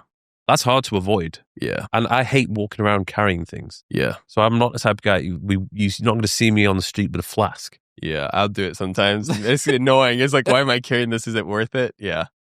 I think like if you did coconut water or something like that beforehand, it kind of hydrates you more. If you're just drinking purified water and then you're not adding salt or anything, it's just going right through you, bro. Yeah. So it's kind of like I'm going to drink, then pee it out and then be thirsty. So it's like hydrate if you don't want to be carrying a bottle. You know what? Who was it? I don't know who said this, but avoiding microplastics is it's a really difficult thing to do. Yeah. In, for example, a city, because even if you're stood next to a vehicle which is emitting fumes, there's microplastics in the fumes themselves. Yeah. So you're just breathing them in. Yeah. It's and air even pollution, bro. When you're eating food, you might be eating food at a healthy restaurant, but can you see where the food is being prepped, where it's coming from? How was it transported to that cafe? If you were to become completely obsessed with avoiding all microplastics in your body, that's going to be quite a difficult existence to maintain. Yeah. So the idea is like, how much can you hedge yourself without going paranoid? Yeah. I feel like you have an internal battle trying to be like the healthiest possible dude, version. I don't quantify. Like I say, I'm like, I don't quantify, bro.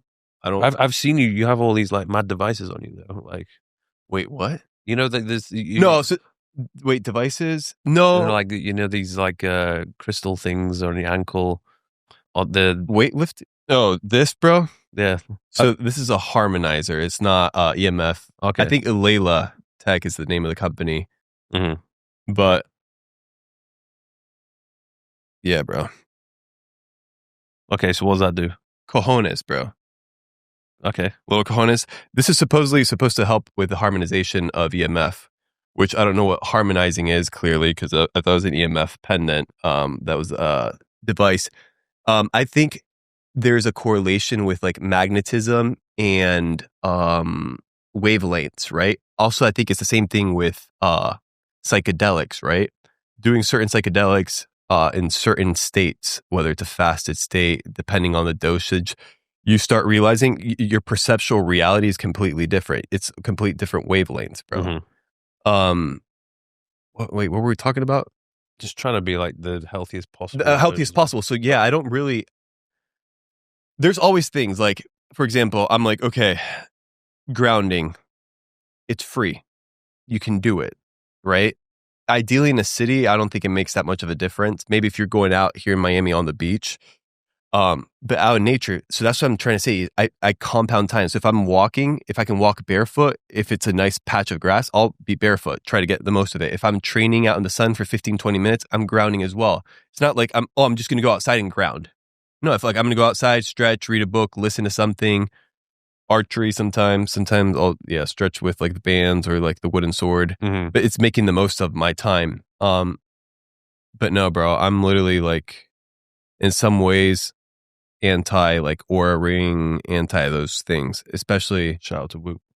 Oh, sorry. I didn't know. Sorry. Whoop. Like everybody to each their own, like people like doing it. That's just my take. Yeah. Yeah. How do you know whether something you do is actually having a positive effect or whether or not it's a placebo?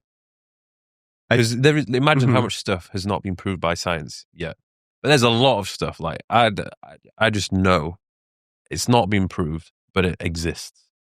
Like how are you when you're trying all these different things to try and optimize yourself, how do you know like is this actually working or is it just like mentally I kind of feel good? But there's no studies to show that this shit works. Well, it's that in the science is never settled. When they tell you the science is settled, bro, like the science is never settled. Like they were telling us the science was telling us that sugar was good for us, that smoking cigarettes was good for us, going back to the book of Propaganda, Edward Bernays, right? So like trust the science, but don't trust the science. Also, there's a correlation between science and magic. If you know, you know. Like legit, I'm not even capping. Now, the question is like, what's the purpose of science? It's supposed to heal humans. We're supposed to become healthier, thrive. I was born in the 90s. People were looking better then than now. And supposedly we've become more sophisticated and the science has improved in many ways. Isn't that ironic? Yeah. Or is that intentional? To each their own. Mm-hmm. But when you start studying, Yeah. I mean, different topics, because like that's the issue is like people can also become super obsessed with biohacking, and it's kind of like that's their lifestyle, that's their like identity, and it's like, Do you think it's weird sometimes? Some of the biohackers, they don't look very healthy. it's yeah. That always raises a few questions inside of me. There's definitely extremes to it. Isn't that kind of crazy though? It's almost like an internal garden as to where you can visually perceive like people's health. Yeah. I'm not saying like I'm the healthiest person. I don't know, but like you can see, okay, that person looks energized, or that person looks. Do you know one person who stood out to me where I was like, hey, he looks fucking good for his age? Tony Robbins. I haven't seen Tony. I know Tony Robbins. I haven't seen his physique. He did a recent. Chris Williamson did a podcast with him, and I was watching. I was like, "Damn, he looks good." So and he's like in his 60s. So you saw him with like the shirt on, not with the shirt off. Yeah, he wasn't doing a topless podcast. Oh, okay. But like facially. No, you like, said I saw him. I'm like, I wanted to see that. No. Like facially, I was like, "Damn, looks good." Like whatever he's doing, I'm curious to know. Yeah. But when you have, I mean, he's got dough. Yeah. So when you got dough, you see like a lot of these models and like famous female influencers, like the Kardashians, like I don't even know how much money they're spending on their body, their faces. Whenever you see the before and afters, it's like different people. Yeah. You could do a lot with money. Even as I come into a little bit more money, I'm like, like what can we start experimenting with? You know, they've got stem cells on offer. You've got like all these other things. I'm like, it's becoming a little bit more appealing now. Like, I did the stem cells with Dr. John Laurence combined with methylene blue, then like the nasal cranial release. Game changer, bro. Yeah. I did it with Dr. Khan. He came on a podcast. It was an injection in the shoulder and a 45-minute IV drip. And it's really hard to track how much has this affected me. Like, because I noticed after that, it's supposed to stay in your system for 2 years until you need to get like an update. I feel like now I'm the strongest I've ever been. I feel like I have more energy than I've had before. But then I'm trying to figure out, is this because of stem cells, or is it because I'm doing other things in my life? You know, maybe I'm improving my sleep or the foods which I'm consuming. It's really hard to know what is having an effect. It's kind of like a combination of everything. And then with the stem cells, like it affects different people in different ways. Doesn't always work for some people. Yeah, I mean, there's some people that say that stem cells is a total scam, and there's some people that say that stem cells is like the next field for longevity. Mm-hmm. I did it just to hedge myself. Yeah. I like that also with the methylene blue. But my take, bro, is an intuitive approach, where it's kind of like process of elimination. You bring something in, see how you feel, take it out. Yeah. Like I left the city, I came back to the city. Process of elimination. Okay, you notice what's going on. I think it's the same thing with food, bro. Mm-hmm. Yeah, like I've constructed my diet based off of how I feel after consuming certain foods. Yeah. Regardless of whatever people say, dude. But the problem is most people don't have that level of self-awareness. They're numb to it. They're just like, oh, I'm going to eat this, I'm going to do this, and I'm not going to think about how it's made me feel. They're just going to carry on with their life. In fact, for me, like it took me a while to actually figure it out. I remember I used to consume loads of protein shakes. I used to have 4 scoops a day. Just because I was like, oh, this tastes nice. It's got protein in it, so I'm going to have it. Yeah. So I had 4 scoops of protein. I remember it got to one point where I'd have 2 scoops of protein in a shake, and then literally on cue, an hour afterwards, I'd have these horrible stomach cramps, and then I'd need to go to the toilet, and I would have like diarrhea. And then I never put 2 and 2 together. I just carried on doing it. I was like, hey, why am I always like feeling so bad? Yeah. And I'm like, oh, why don't I stop having the protein shakes for a bit? Yeah. And I stopped having the protein shakes. I was like, well, there we go. Yeah. That's what everybody needs to do. Like if people are getting bad reactions with their skin or they're getting 100%. bloating, or they're getting brain fog. Like, okay, well, something you've done or eaten is causing you to feel terrible. So even if your trainer has said to have this, maybe just leave it out. Sometimes it takes trial and error. Yeah. Like if you're having a combination of foods, you don't know which one is disagreeing with you. And it could be healthy, but your body just isn't able to process it or digest it like other people can. It honestly, like, that's so crazy, bro. Like the body, the more I study, the more I realize I'm like, there's so much I don't know, bro. Yeah. But there's things like an intuitive approach. It's hard to have an intuitive approach if you're eating matter that's not food. Mm-hmm. Like potatoes, eat 2-3, you'll be satiated. Potato chips, I don't know what percentage, and then an ingredient list that you can make a bomb with. Yeah. There's specifically intentionally designed ingredients that just hyperpalatable foods that make you more addicted to food, bro. And I think chemically wiring people, it's at a young age, bro. It's kind of like you're a kid, you're out there in the middle, and it's like chips. And bro, in Argentina, every time we play soccer is for La Coca, playing for the Coca-Cola. Yeah. Like, you just bad food.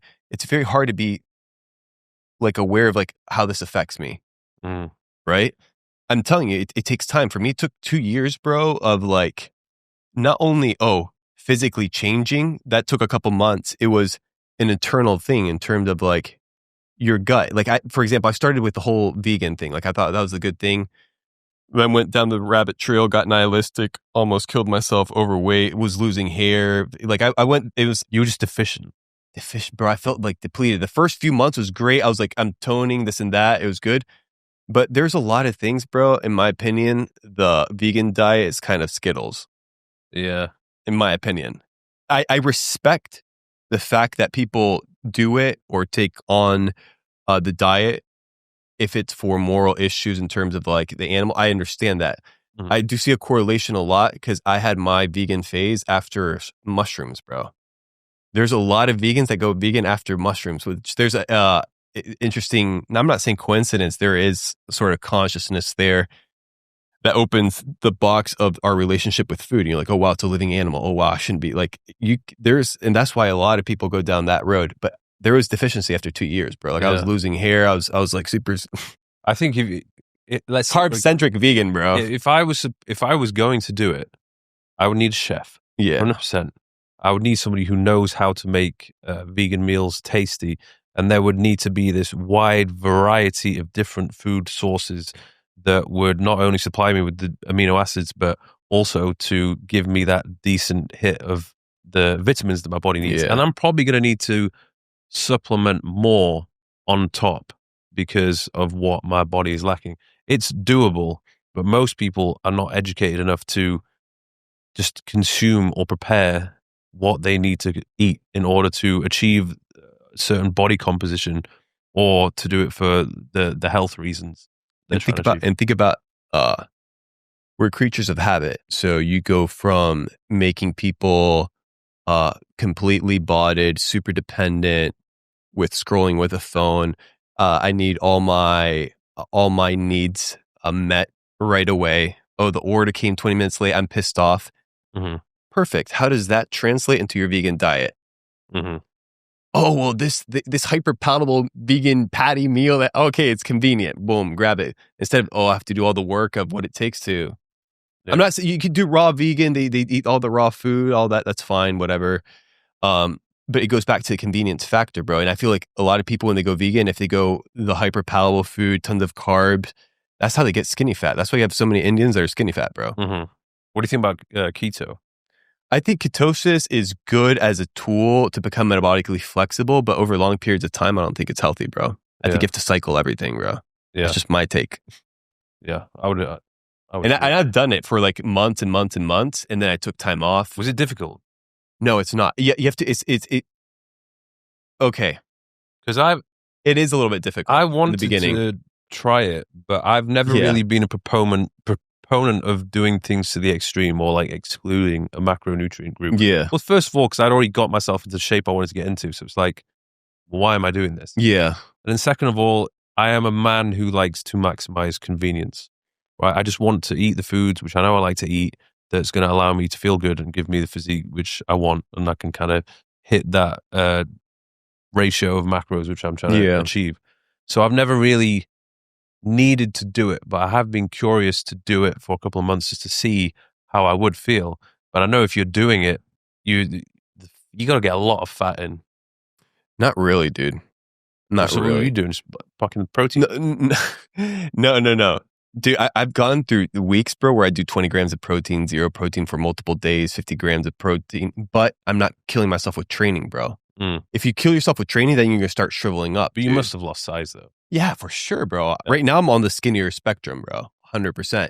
But it's also conducive with my goals, which is also taking time off eating everything for longevity, bro. Yeah.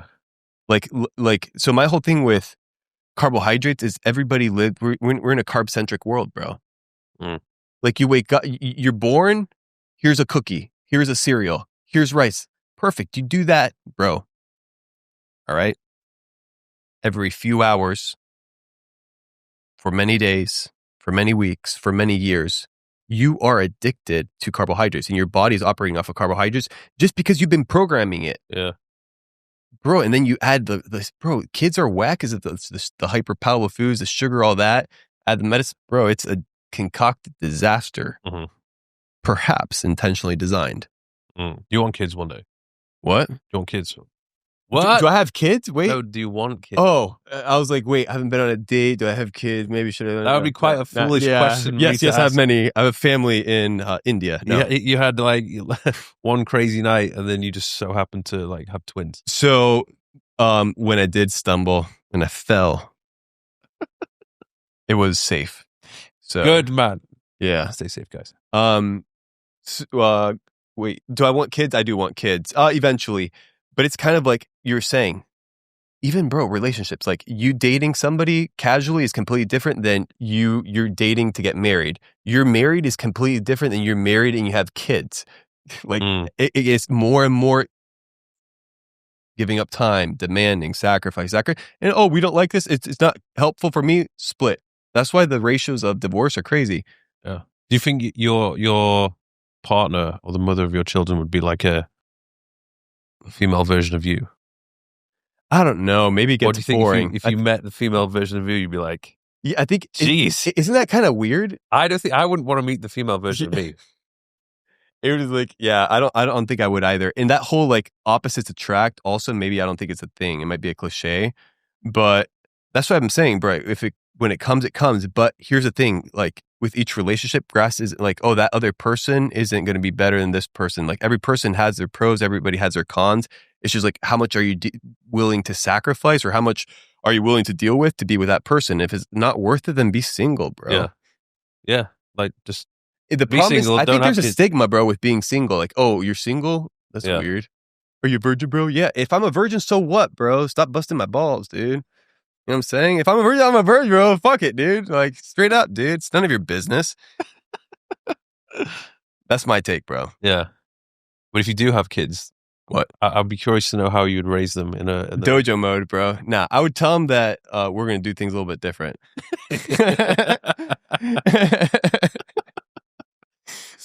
There'd be some healthy kids, though. Yo, you know what's a good movie? Talking about kids, bro? Captain Fantastic. With Viggo Mortensen, bro. He's like out with the kids in the wilderness. I don't want to go that hippie. Yeah. But something along those lines. Yeah, 'cause you don't want them to get bullied. What?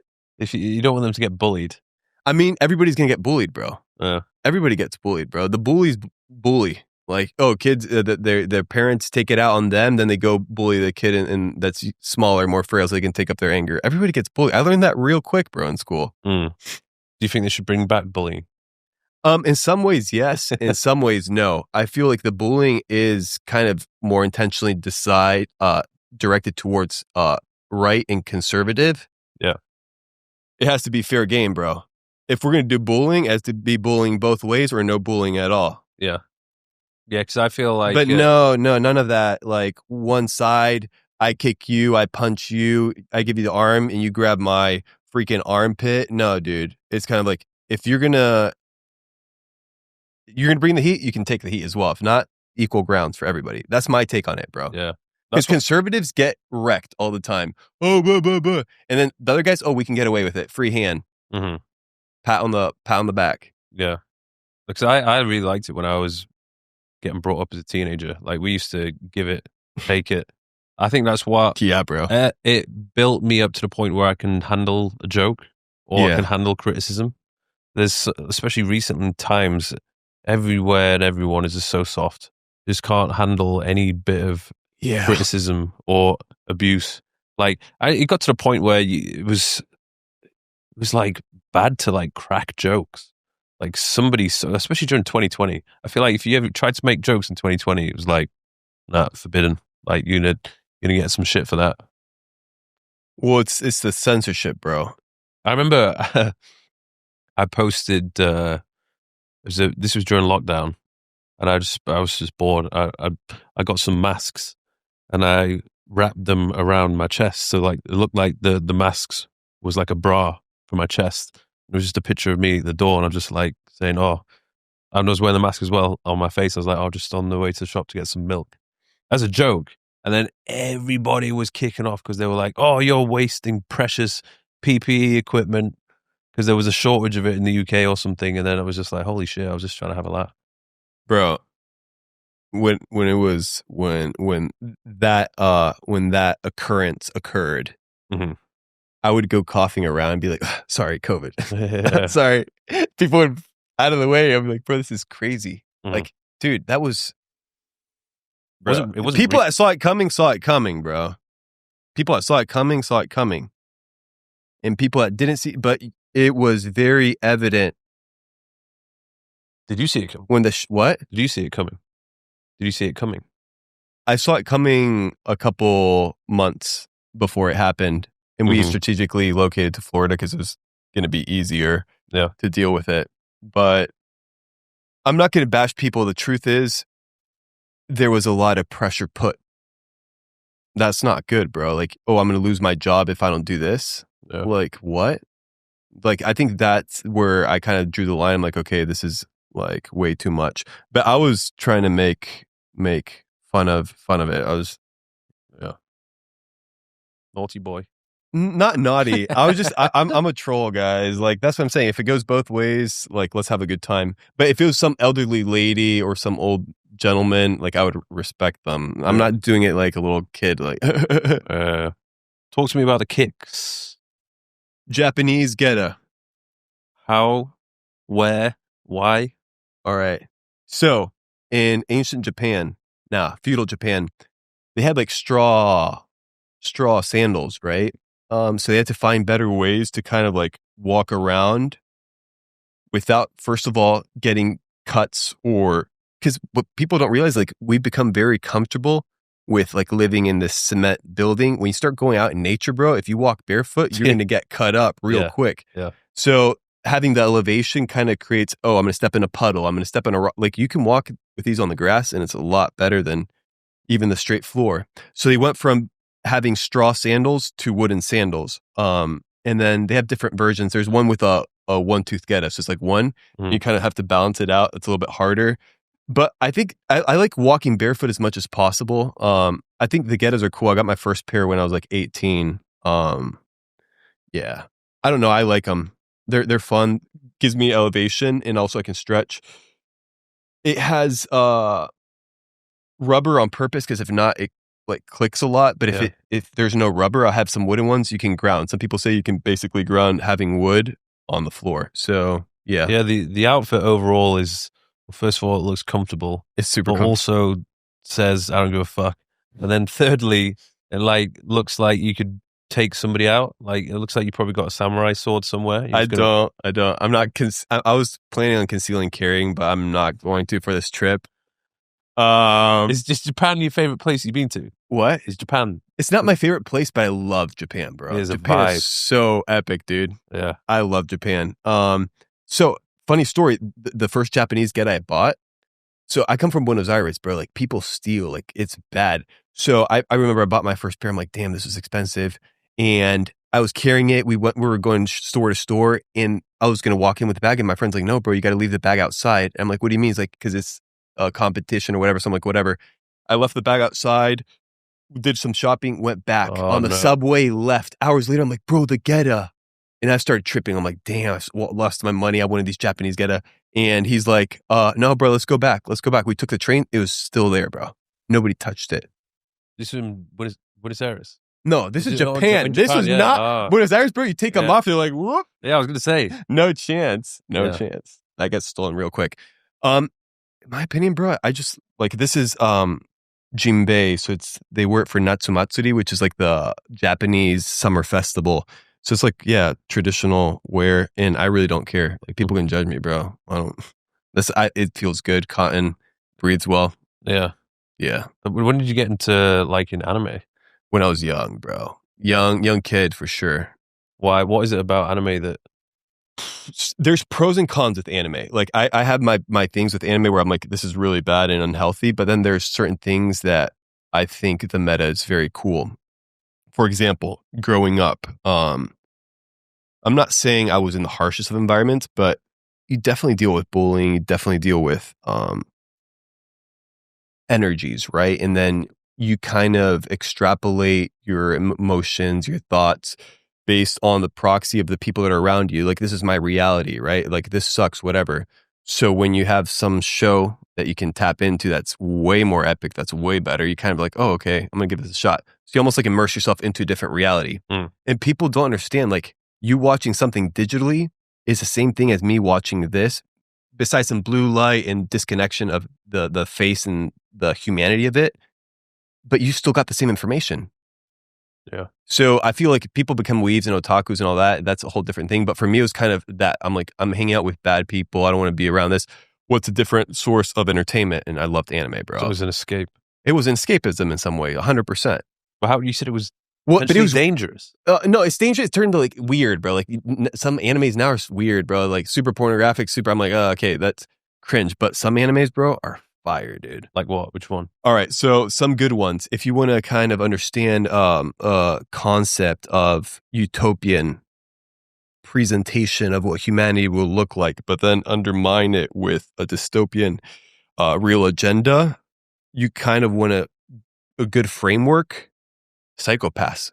Psychopaths is going to give you a good insight as to getting technocratic form of magic amplified with more and more technology and realizing how potential dystopian society could occur.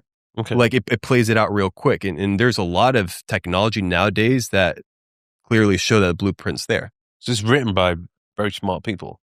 Not really. I think, so anime is just like movies, bro. It's like who writes it, who produces it, what's the intention, is there because bro, there's some sub messages of some anime, bro, that are bad, dude.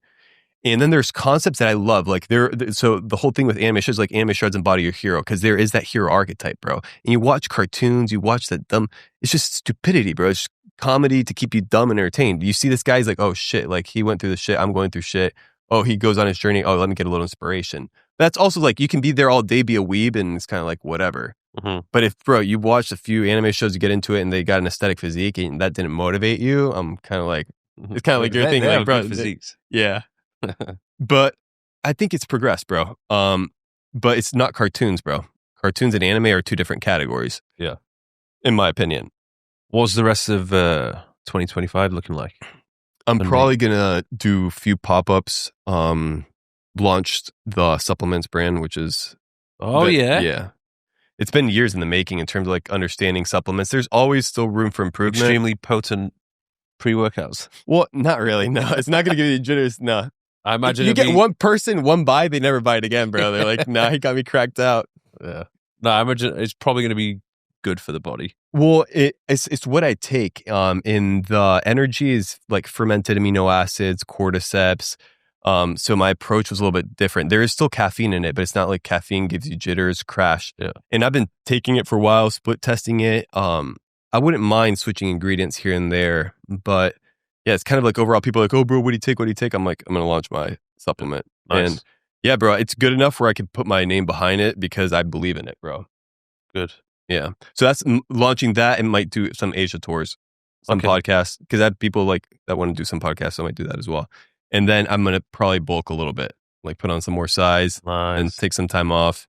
Bit of studying here and there. More studying. More. If you don't study, bro, no future, bro. Awesome, man. Right, we'll wrap it up. I don't know how long we've been talking for, but it's been funny conversation. Thoroughly enjoyed it. Where can people find you? You guys can find me free content, Mr. Belmar, Anime Shreds on all the socials. If you're interested in diving into a community, school, and supplements, the Hero Stack. Yeah. Awesome, man. Appreciate your time. Yeah, appreciate it. Good combo.